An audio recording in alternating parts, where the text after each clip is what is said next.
I recently concluded a 4-part series on the Synoptic problem, where I argued against the currently popular theory of Markan priority and made a 2-part case for the two-gospel hypothesis as the best solution to the Synoptic problem. The most controversial video in the series was my lengthy critique of the arguments for Markan priority. As is to be expected when one challenges deeply entrenched and widely held convictions within any field of research, a critical response followed my video shortly after its release. It was released by John Depew and Ethan Bergen from Apocalypse Here, and they were joined by New Testament scholar and John's wife, Laura Robinson. The vast majority of my video went completely unaddressed. It seems that my critics were not interested in defending most of the arguments which I critiqued. This is, of course, their privilege. I do not expect them to defend arguments which they do not accept. Nevertheless, the fact that no one seems willing to defend most of the arguments for Markan priority against criticisms is rather telling with respect to how many arguments for Markan priority are actually defensible. My critics chose to focus upon the last 2 arguments for Markan priority, which I critiqued. These are the arguments from additions and omissions, and the argument from editorial fatigue. Since both John and Laura studied at Duke University, where Mark Goodacre teaches, and since these are his favorite arguments for Markan priority, it is not surprising that these were the arguments which they opted to focus upon. Unfortunately, they chose to play very little of my own video in their response. This enabled them in many instances to make it appear as though the criticisms which I was offering were largely based upon my own speculations and were not shared by other scholars. I am always gratified when people take the arguments and perspectives presented within my videos seriously and attempt to engage with them critically.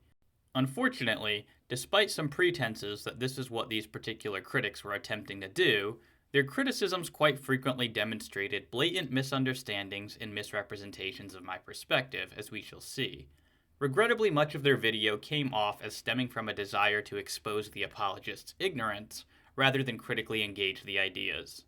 Despite this, I shall endeavor to keep the tone of this video respectful, and to keep it focused upon the substance of their criticisms.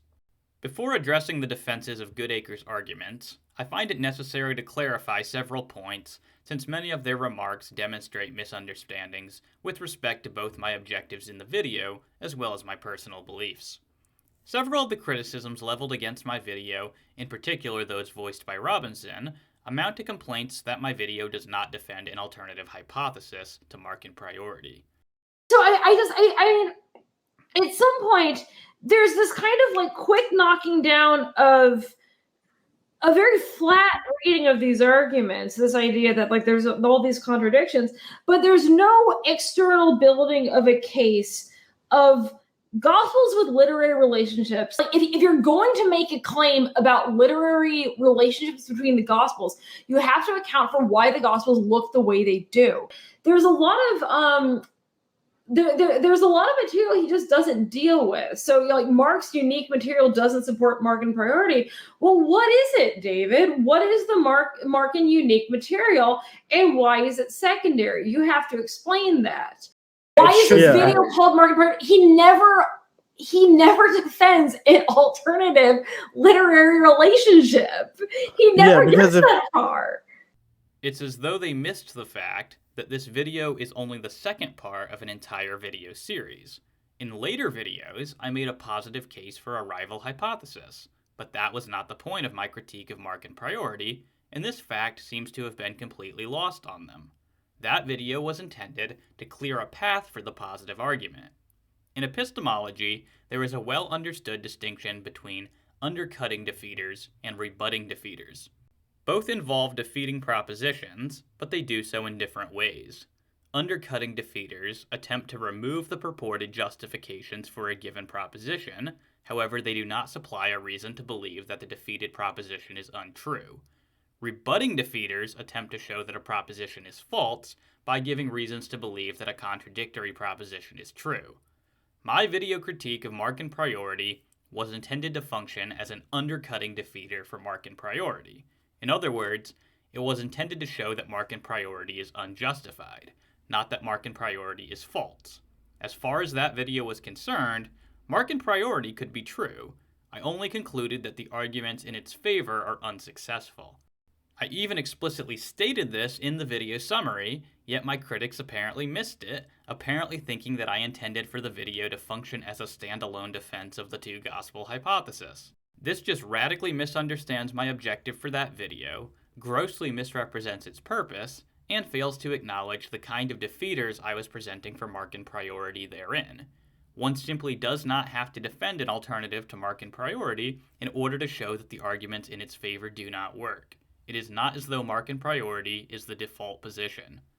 There was also a lot of speculation on my critics' part regarding my personal beliefs about the inerrancy of the Bible and how I was too hyperfixated upon the issue of contradictions between the Gospels. While the doctrine of inerrancy is certainly important, I do not presuppose the doctrines of biblical inspiration or inerrancy when discussing the synoptic problem. This is because I regard the historical veracity of the Gospels as epistemically prior to biblical theology, and I regard the synoptic problem as a part of establishing the historical veracity of the Gospels. That is, I take the doctrines of biblical inspiration and inerrancy to be based upon the historical reliability of the Gospels. Consequently, one cannot assume these doctrines when discussing the synoptic problem on pain of circular reasoning. This should have been clear in the first video in my series, where I critiqued F. David Farnell's approach to the synoptic problem for precisely this reason.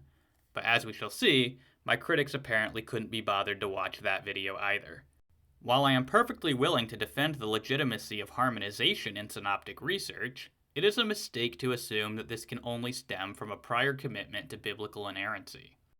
On a related note, Ethan Bergen, at least, seems unaware that I both accept and defend that there is literary dependence among the synoptic gospels. So, basically what David's doing is, engaging with these arguments, these arguments that, say, Mark Goodacre is making, these are down the line from the fact that, literary dependence is a thing. It has to be. It has to be. So by David taking these arguments and then using things like harmonization and the historical facts to answer these problems, you're stepping over. It's not fair. It's not fair to the argument. If you're going to do that, then go back to where Mark Goodacre or where these scholars where they explain why we know there's literary dependence in the first place. Because it doesn't matter what the order is if there's no dependence. If they're all independent, then who cares what the order is? I can only conclude that, in his zeal to defend Markan priority, he did not watch the first video in the series. There, I clearly argued against the thesis of complete literary independence. Once again, we see that my critics fail to appreciate that they are only discussing one part of a larger argument. There are also some comments near the end where Robinson claims that Papias supports Markan priority. And he was trying to make them fit with the order that is ascribed to them in the tradition of Irenaeus and to some extent Papias, even though Papias has Markan priority, and for some reason no one gets David that. doesn't care, and I don't know why. Irenaeus and then eventually Augustine. So I guess it's just the actual Matthew, and we're just going to forget the whole thing about Hebrew and all that stuff. We're Markan priority from Papias. Fine. Okay, then get out Papias. Deal with the fact that he says Mark was first. Deal with the fact that he says Matthew is in Hebrew. Go through it and figure out what deal with Irenaeus, deal with Augustine. Talk about the narratives and how these people are using each other and citing each other. This is incredibly misleading on her part. As I pointed out in my video on the external evidence for the priority of Matthew, Papias does not say anything about the sequence of Matthew and Mark. There is an argument that some Markan priorists have tried to make that Papias regards Mark as prior to Matthew because, in the quotations preserved by Eusebius, Papias mentions Mark first. Moreover, it depends upon a dubious interpretation of one of Papias' words.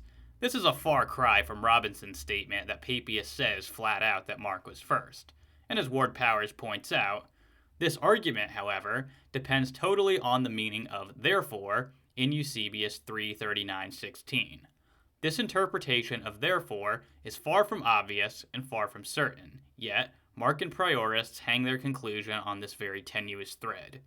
Even Mark Goodacre, of all people, agrees with this, saying, in the quotations given to us by the 4th century church historian Eusebius, Papias is quoting his own source, the Elder, who apparently mentions both that Mark is an interpreter of Peter and that Matthew compiled the Logia in Hebrew, but in the extant passages there is no statement of relative priority.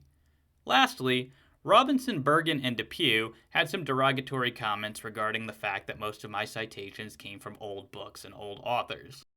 Given the sources that he relies on, that David relies on, they're so dated. Most of them are just dead.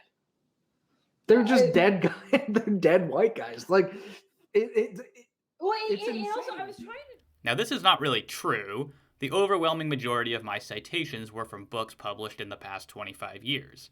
I quoted Ward Powers more than anyone else. His book was published in 2010.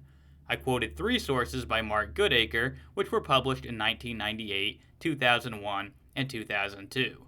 If Powers' work is old and outdated, then so is Goodacre's. But more importantly, arguments do not have sell-by dates. Time alone will never refute an argument.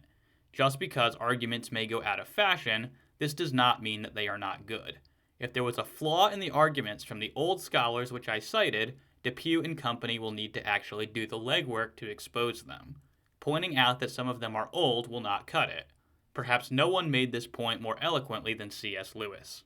Every age has its own outlook. It is specifically good at seeing certain truths and specially liable to make certain mistakes. We all, therefore, need the books that will correct the characteristic mistakes of our own period, and that means the old books. All contemporary writers share to some extent the contemporary outlook, even those like myself who seem to oppose it. None of us can fully escape this blindness, but we shall certainly increase it and weaken our guard against it if we read only modern books. Where they are true, they will give us truths which we half knew already. Where they are false, they will aggravate the error with which we are already dangerously ill. The only palliative is to keep the clean sea breeze of the centuries blowing through our minds, and this can be done only by reading old books. Not, of course, that there is any magic about the past. People were no cleverer then than they are now. They made as many mistakes as we, but not the same mistakes. They will not flatter us in the errors we are already committing, and their own errors, being now open and palpable, will not endanger us. 2 heads are better than 1, not because either is infallible, but because they are unlikely to go wrong in the same direction. Turning now to the argument from additions and omissions, by way of review, this argument holds that Mark's unique material is something that Matthew and Luke would have had reason to omit, and that the information present within the other synoptics but absent from Mark is better explained on the hypothesis that this information was unavailable or unknown to him. This would be due to the fact that Matthew and Luke were written after Mark. In reply to this argument, I contended that it is based upon the erroneous assumption that Mark was intending to include all of the information which he had available to him. But in the case of the resurrection appearances, at least, we know that this is not so. Mark demonstrates knowledge of these appearances in Mark 16:7, and yet fails to recount them. The conclusion to be drawn from this was that Mark clearly knows about information which, for some reason, he has chosen to withhold from us. Therefore, the central assumption upon which the argument from additions and omissions is based is false. This central contention of mine seems to have been completely lost on my critics. Rather than addressing this point, they chose to focus upon my own proposal as to what might explain Mark's additions and omissions. In my video, following Ward Powers, I drew a distinction between Didache and Kerygma, where Didache is understood to be literature which has believers as its intended audience, and Kerygma has unbelievers as its intended audience. I placed Matthew and Luke in the category of Didache, and Mark in the category of Kerygma.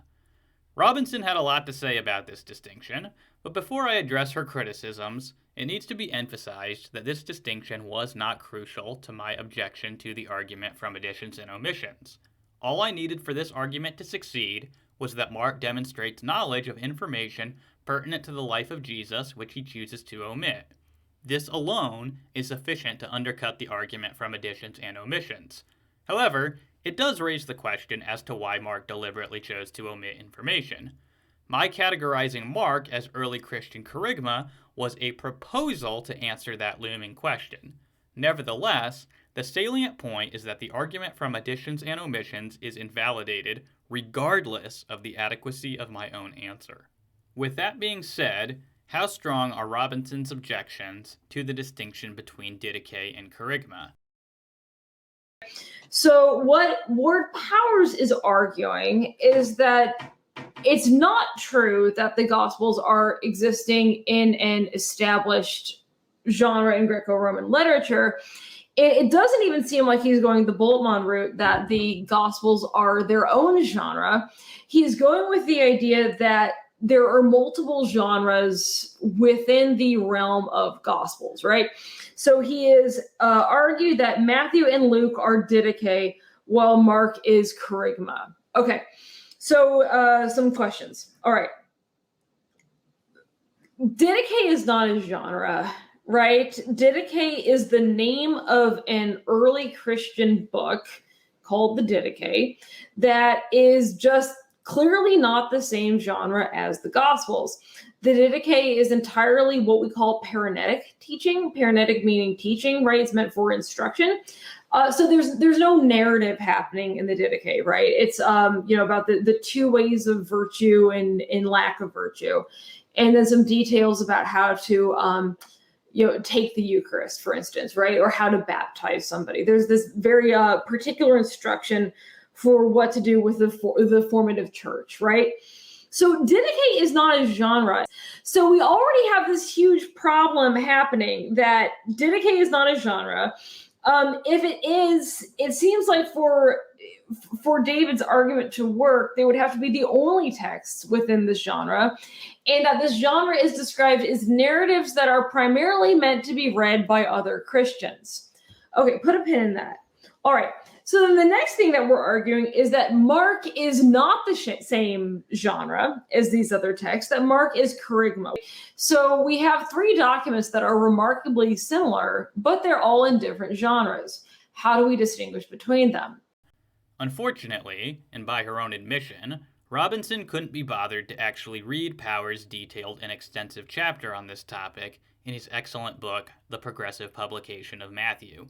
This results in her inevitably misunderstanding how Powers is construing this distinction. Robinson erroneously takes Powers to be demarcating between two distinct genres of literature, and then on the basis of this misunderstanding, she spends quite a lot of time arguing that there are no such genres within Greco-Roman literature. I agree with her that these are not distinct genres. Clearly, all of the Gospels, whatever genre one may want to place them in, are clearly within the same genre. But neither Powers nor myself have argued anything to the contrary. Rather, the distinction is being understood to apply to the intended target audiences of these respective Gospels. So Robinson's primary objection is just a massive misfire. She is aiming at arguments which no one has made as a consequence of her failure to read Powers' work. In her defense, this section of my video was relatively brief since, as I already explained, it was not key to my objection to the argument from additions and omissions. But even so, I never once proposed that Mark was in a different genre than the other synoptics. I say now and for the record that I join Robinson in categorically rejecting that idea. Robinson is not finished, however. She has a further objection to the idea that unbelievers were the intended target audience of Mark's Gospel. She asks for historical evidence that such a setting would ever exist where unbelievers would come to listen to the content of Mark's Gospel. What is the external setting in the life of a text where you would read the Gospel of Mark to a group of non-Christians who have been gathered for the purpose of being converted to Christianity? What is this context? Is there any literary or historical record of a group of non-Christians gathering to hear a whole book read at them? It doesn't add up to a document that is useful for evangelism.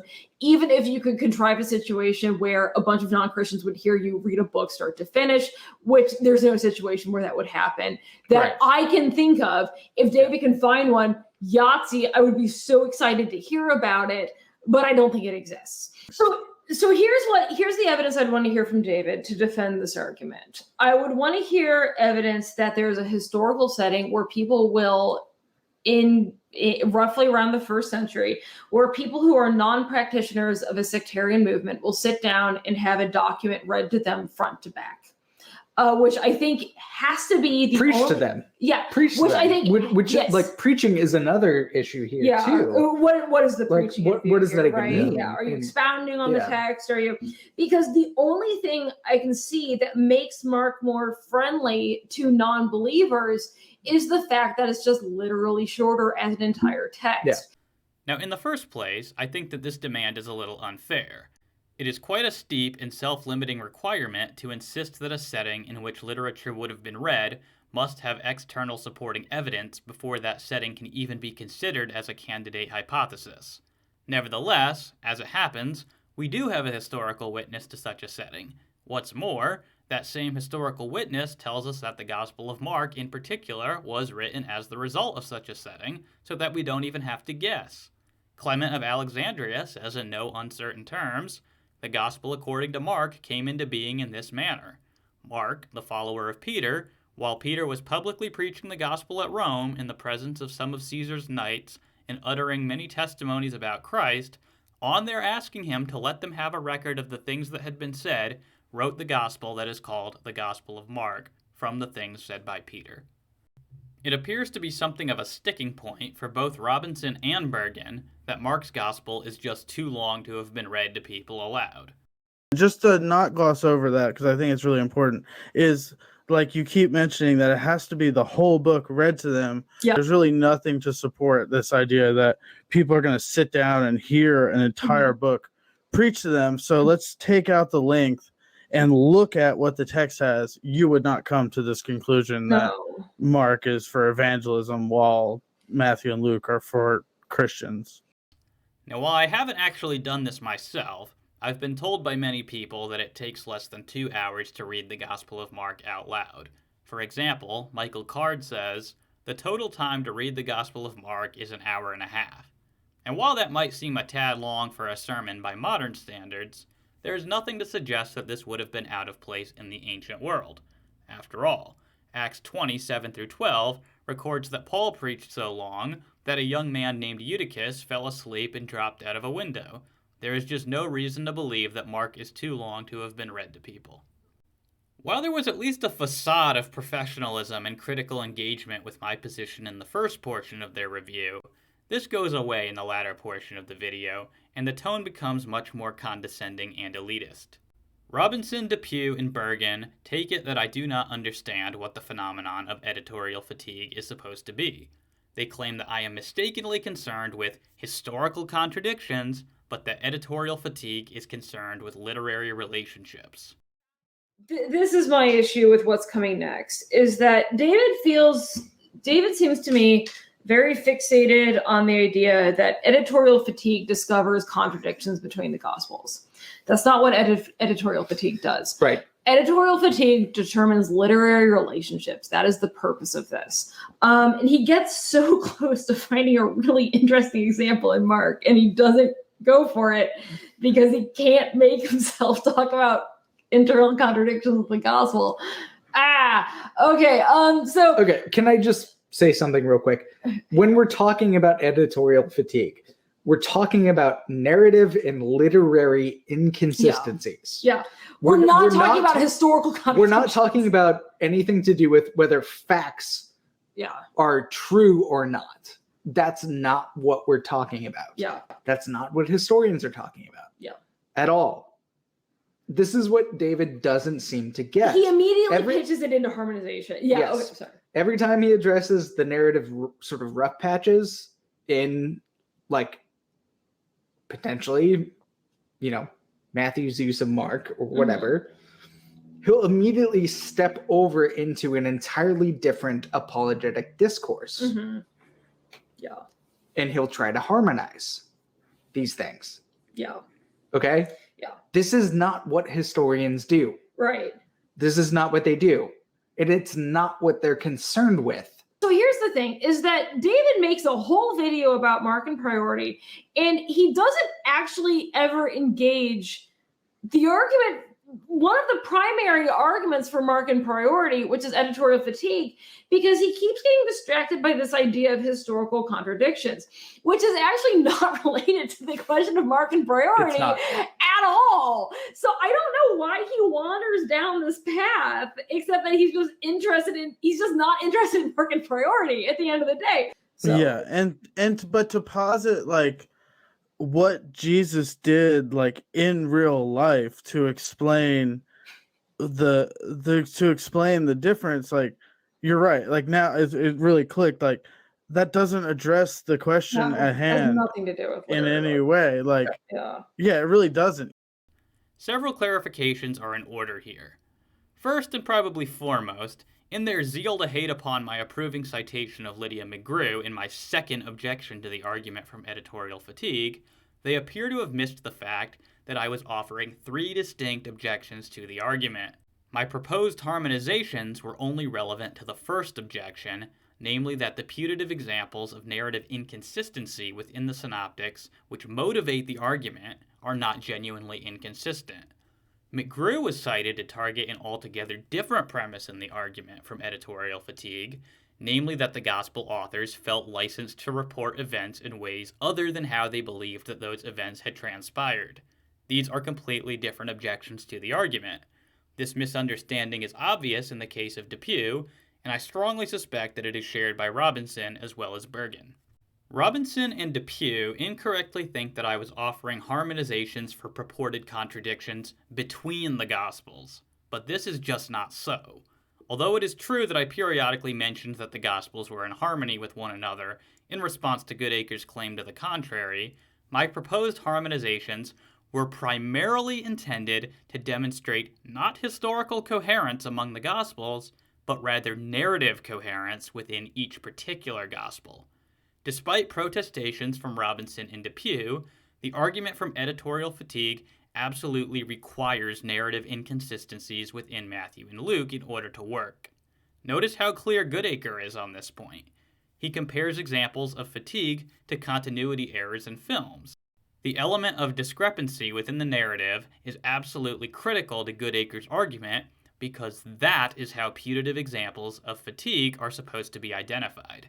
The details of any particular gospel can be contradicting the details within a different gospel for all I care at this point.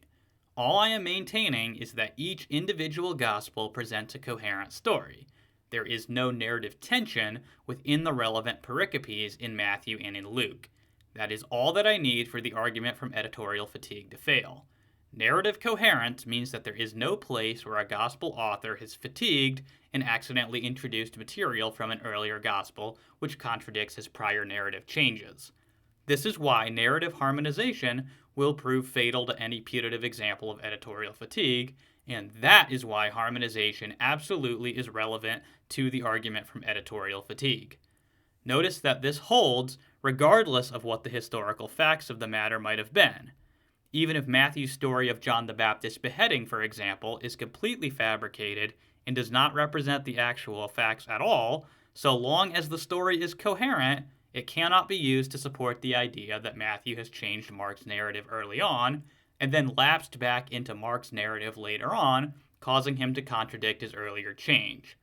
As such, much of what Robinson and Depew say during this segment is completely off base.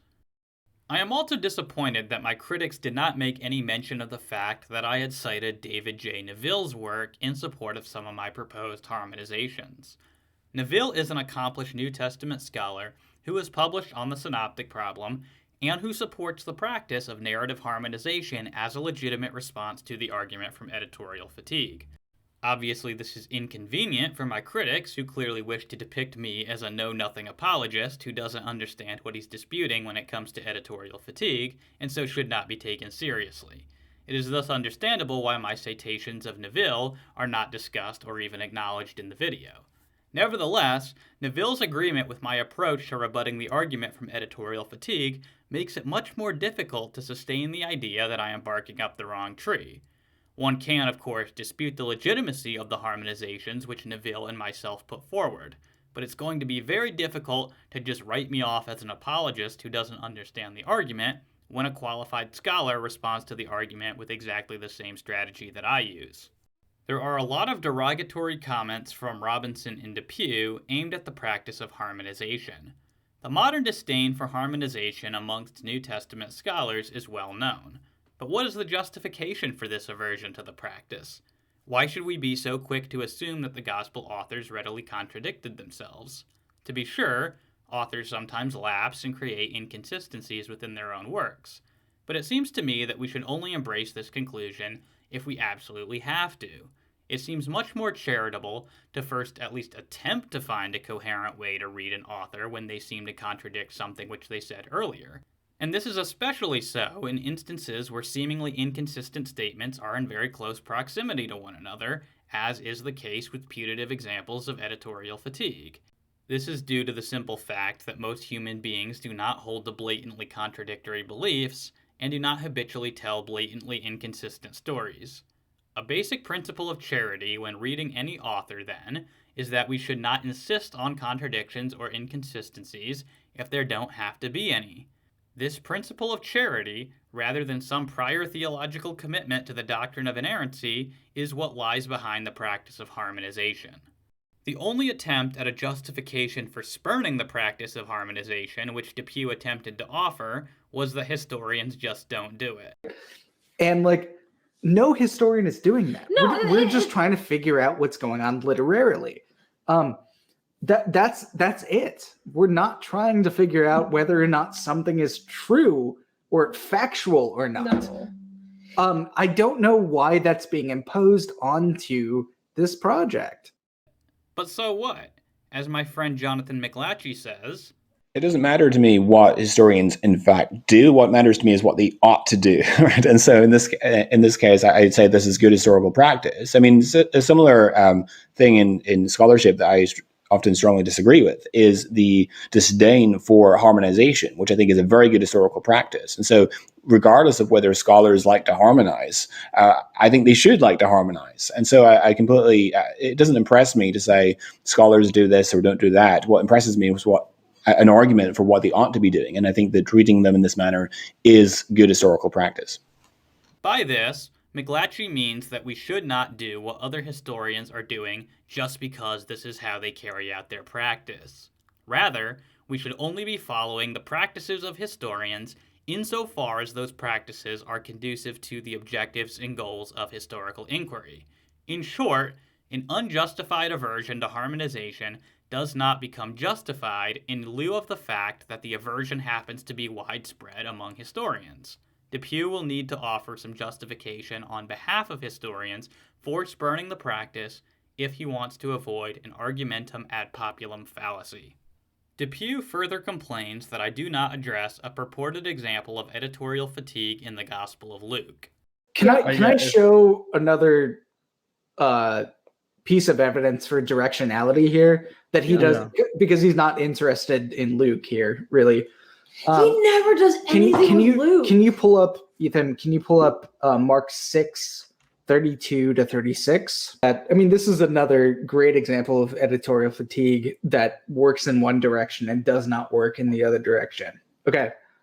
So in these texts, we have... Yeah, it's not letting me do the two different ones, but it doesn't matter. Yeah. That's fine. So there is a characteristic of the way that Luke changes places from his sources. So he'll change stuff.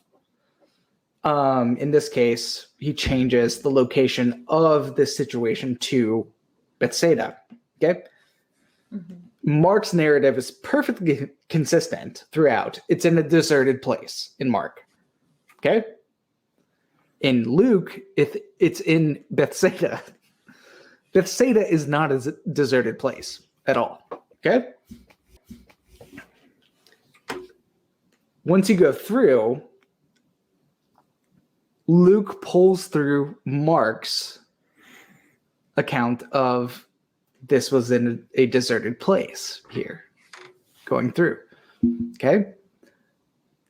Bethsaida is not a deserted place at all. So it seems clear that Mark is making a characteristic change up front, right? Mm-hmm. To say this is in Bethsaida now. but then pulls through Mark's, this is in a deserted place, and we need to go elsewhere to find food, sustenance, all of that sort of stuff. That seems pretty clear. It shows that Luke really is interested in kind of changing locations. He does that from time to time, right? The solution for historians is not harmonizing this stuff, like we were saying. That's not what we're doing, unless you presuppose that we have to do that. The reason I avoided discussing putative examples of fatigue in Luke is that I was criticizing the theory of Markan priority as a rival to Matthean priority. For this reason, I focused on examples of fatigue which allegedly demonstrate Matthew's dependence upon Mark. Examples of fatigue in Luke might support Luke's dependence upon Mark, but that will do little to support the theory of Markan priority in the absence of examples of Matthew depending upon Mark. Such examples would be compatible with retaining Matthean priority via the Augustinian hypothesis. This is why I didn't really discuss putative examples of editorial fatigue in Luke in my original video. However, since I have defended the two-gospel hypothesis, which places Luke prior to Mark, I am willing to take on this supposed example of editorial fatigue in Luke 9, which Depew finds so significant. Luke 9:10-12 reads, "And taking them with him, he withdrew privately to a city called Bethsaida. But the crowds were aware of this and followed him, and he welcomed them and began speaking to them about the kingdom of God and curing those who had need of healing. Now the day was ending, and the 12 came up and said to him, 'Dismiss the crowd so that they may go into the surrounding villages and countryside and find lodging and get something to eat, because we are in a secluded place.'" After recording this same event, however, Mark says, "And immediately Jesus had his disciples get into the boat and go ahead of him to the other side, to Bethsaida, while he himself dismissed the crowd." So while Luke locates this story in Bethsaida, Mark seems to have Jesus sending his disciples across the sea to Bethsaida immediately afterward, which straightforwardly implies that the event could not have happened in Bethsaida as Mark records.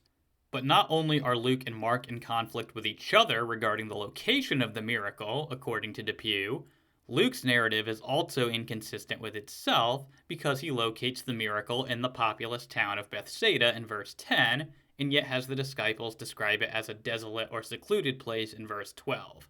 So the idea is that Luke changed Mark's narrative to locate the event within Bethsaida, but then later copied Mark's detail that the place was desolate, which betrays Luke's dependence upon Mark. While Depew is clearly quite fond of this example, there are numerous problems with any attempt to use it as an argument for Markan priority. For example, Depew assumes without justification that the putative inconsistency must be due to Luke's dependence upon Mark. In fact, however, Luke could just as easily be dependent upon Matthew here, for Matthew also contains the statement that the event happened in a desolate or secluded place, with no mention of Bethsaida. It is just as likely that Luke's supposed inconsistency is due to his redacting Matthew as to his redacting Mark. Nothing about this conflicts with the two-gospel hypothesis. As David Peabody and company suggest, Luke's urban setting for the feeding in Bethsaida produced internal inconsistencies with Matthew's statement that this feeding took place in a desert place, which Luke adopted without change. Mark sides with Matthew in leaving the feeding of the 5,000 in a desert place, but in deference to Luke's reference to Bethsaida, Mark sets the immediately following story in that city. In short, if Luke 9:10-12 represents a genuine example of editorial fatigue, it is just as likely that Luke fatigued while depending upon Matthew as upon Mark. Therefore, this example cannot support Markan priority, nor can it even falsify Markan posteriority. Furthermore, Depew's argument depends upon a questionable translation of Mark 6:45. The preposition pros in Mark's account is often translated as to in the clause to Bethsaida, but that is only one possible translation of that preposition. It can also be legitimately translated as over against. Under this translation, Mark 6:45 would be saying that the disciples took a boat to the other side, which was over against or opposite of Bethsaida. This would put Mark in agreement with Luke that the miracle took place in, or at least near, Bethsaida. Furthermore, a careful reading of Mark and a little knowledge of Palestinian geography will favor this translation. In Mark 6:53 we read, "When they had crossed over, they came to the land at Gennesaret and moored at the shore." Now if we look at a map of the Sea of Galilee, we will see that Gennesaret is located across the sea from Bethsaida, meaning that if Jesus sent the disciples to the other side, as Mark 6:45 says, then the miracle would have had to have happened on the side where Bethsaida was located. As Lydia McGrew observes, so when they had crossed over to the other side, they landed at Gennesaret. Look at the map. Where is Gennesaret? It's on the northwest side of the Sea of Galilee. It's also within a stone's throw of Capernaum.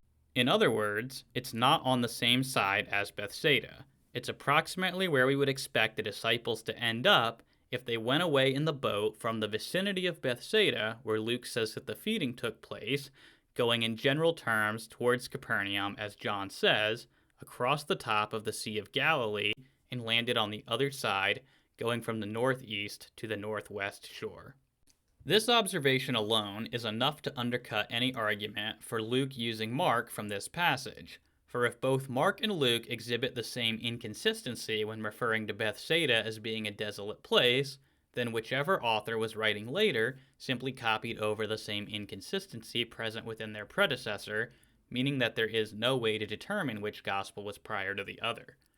There is, of course, a much easier way to avoid the argument as well as the idea that Mark or Luke contain an inconsistency. One can simply deny that the miracle happened within the city of Bethsaida, but only occurred in that general location. For while Luke does describe Jesus as privately withdrawing to Bethsaida in Luke 9:10, he then describes crowds as following Jesus. It's at least possible that Luke takes it for granted that before Jesus preached to them, he drew them from the city into an open and desolate place. As Thomas Marberry suggests, Luke probably mentions Bethsaida because it is the town nearest to the remote area where Jesus takes his apostles.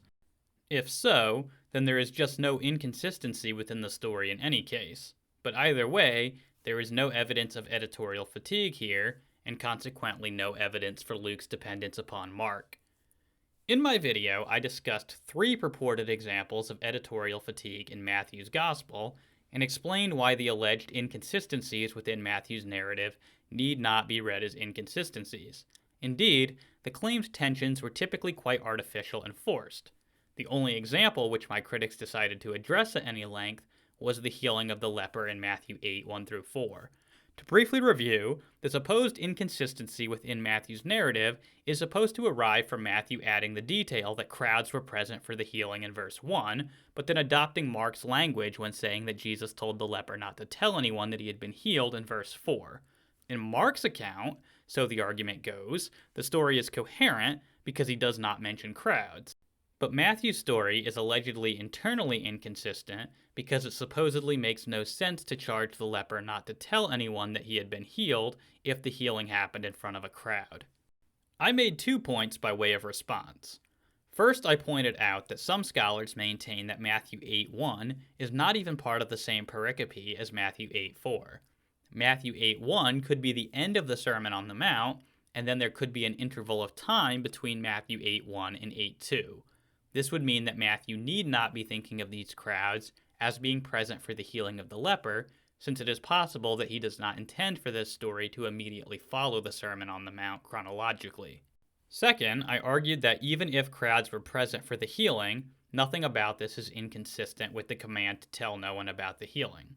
To give some plausibility to the idea that this is not inconsistent, I pointed out that there is a similar story in Mark 7:32-37, where Jesus heals a deaf and mute man in front of a crowd and then tells the whole crowd not to tell anyone. Admittedly, the crowd does not obey Jesus, but nevertheless, there is no narrative incoherence or inconsistency here. In response to my first point that Matthew 8:1 and 8:4 may not be part of the same story, Robinson asks for a citation. So the first thing he does say is that the great crowds following Jesus is just the end of the Sermon on the Mount and not the beginning of the healing of the leper. Fine. however we divide no one cares. However we divide up this text, it remains true that the leper appears after the Sermon on the Mount, right? So I think what David wants to be true with Power Word is the idea that there is this putative time jump between the end of the Sermon on the Mount, when everyone's following Jesus, and then the healing of the leper. In which case, citation needed, please. There's no indication that there's a time jump. There's no change in the verb tenses or anything that would suggest this is happening at different times. The crowd is there. These stories follow one another. It doesn't really matter how we're trying to divide up the pericopes. The request is rather baffling because such a citation was present within the original video. I cited David Neville, who responds to this putative example of editorial fatigue by pointing out that it depends upon the assumption that Matthew 8:1 is the introduction to the following pericope rather than the conclusion to the previous one. Robinson goes on to say that there is no indication of a time jump here. Certainly that is true, but such unstated time jumps are not foreign to Matthew's Gospel. For example, it is very clear that there is a time jump between the end of Matthew chapter 2 and the beginning of Matthew chapter 3. We know this because Jesus is a young child at the end of Matthew 2, and yet he is a grown man in chapter 3. Matthew never explicitly states that there is a time jump here, but we can nevertheless infer that there is. So Matthew can make time jumps without notifying the reader. Again, this is not to say that this necessarily is what is going on in Matthew chapter 8. It is merely to reinforce that this is possible, and that Robinson has not given us any reason to believe that Matthew 8:1 and 8:4 are part of the same pericope. Moving on to my second contention, Robinson first misunderstands why I brought up Mark 7:32 through 37. I'm going to give credit where credit is due. This is a really interesting case where a story in Mark has internal inconsistencies. That Jesus is coming out of Tyre and Sidon, and Mark loves his verbs with no antecedents, right? Just these they stories, right? Where some people just bring him a deaf mute, and Jesus takes him aside from the crowd privately, which is very consistent with Mark's style, that Jesus is always trying to do healing privately and not get attention. And then he heals him, and then Jesus tells them not to tell anyone, right? So here's the argument I would make if I had thought of this first, is that Mark has an example here of a story with multiple internal inconsistencies that don't owe to a known source. What David does with this is that we can clearly see from this that Jesus is in the habit of telling entire crowds not to tell anyone about a healing. So here are the problems with it, is that he just glances right over the inconsistencies, which would make his point so much better than the point he's actually making, is that there is a crowd imagined, I think, in this third person verb of they begged him to do this, that there must be a crowd. And then Jesus takes them away from the crowd. So they're by themselves now. But then suddenly the crowd is back, and Jesus says that he told them not to do this. And then this isn't even, but then none of this actually tells us anything about Matthew 8:2 and the healing of the leper there, because Jesus in that pericope doesn't tell the leper, he doesn't tell the crowds not to tell anyone. He doesn't redact this. He doesn't say, and then Jesus told the crowds not to tell anyone, or he said, don't tell them not to tell anyone. He tells the leper not to tell anyone. So the crowd has just vanished again. So in both of these texts, we have this vanishing crowd and this reappearing crowd, but he doesn't notice this because he's so eager to create this historical norm that Jesus would tell a crowd not to say he's been healed, when that's not even what happens in Matthew 8. So there's an interesting argument to be made here about the limits of editorial fatigue, and David doesn't notice it because his harmonizing impulses are so overpowering of any literary or historical argument you might make. She claims that I was trying to make a historical argument that Jesus was habitually going around healing people in front of crowds. This was not quite my point. I was using this story to support my primary contention, namely that there is no narrative inconsistency involved in Jesus healing in front of a crowd and then requesting silence on the part of the one who was healed. Since the request for silence is addressed to the entire crowd in Mark 7, it's hard to sustain the idea that Mark saw any tension in Jesus requesting that the crowd keep quiet about the healing. If this is right, then these considerations will equally apply to Matthew 8:4, which will undercut the basic assumption of the original argument that Matthew's story is inconsistent with itself. Here Robinson makes an interesting move. She is apparently so committed to the idea that it is inconsistent to demand secrecy when healing in front of crowds that she actually doubles down and says that Mark 7:32-37 is also inconsistent, even though Mark directly has Jesus tell the crowd not to tell anyone. What's more, she thinks that Mark has a further inconsistency because he describes Jesus as taking the man aside from the crowd in verse 33, and yet having the crowd be present again in verses 36 and 37. Robinson apparently takes Mark's statement that Jesus took the man aside by himself to mean that Jesus completely removed himself and the man from the presence of the crowd, as opposed to simply having the crowd give them some space while still being visible to them. But I would think that in view of the fact that either interpretation of Mark's statement is possible, we would let Mark's later statement in verses 36 and 37 determine the meaning of his earlier statement in verse 33. If we give Mark the benefit of the doubt that he at least has a coherent story in his own mind, it is eminently more plausible that he simply means that the crowd gave Jesus and the deaf man some space in verse 33, rather than that Mark has a crowd magically reappearing in verse 36. It's important to see that Robinson does not actually argue for the proposition that there is something inconsistent about healing in front of a crowd, and then commanding them to keep quiet about it. Rather, she assumes this from the start, and instead of reconsider this assumption in light of Mark's explicit claim that Jesus told the entire crowd to keep quiet in the case of the deaf-mute, she just bites the bullet on Mark likewise being inconsistent. While her consistency on this point is commendable, the fact remains that she has not yet provided any reason to think that the foundational assumption that there is something inconsistent about healing in front of a crowd and then commanding them to keep silent is actually true in the first place. Perhaps then we have reached an impasse. I leave it to viewers to decide for themselves if they think that Mark's story, and by extension Matthew's story, is inconsistent. All I can say is that no inconsistency has yet been demonstrated. Robinson makes one further point. She objects that the stories in Matthew 7 and Matthew 8 are relevantly different from one another because the command to secrecy is only directed to the man Jesus has healed in Matthew 8, whereas it is directed to the entire crowd in Mark 7. While Robinson is correct on this front, it's not clear that this difference between the stories changes anything.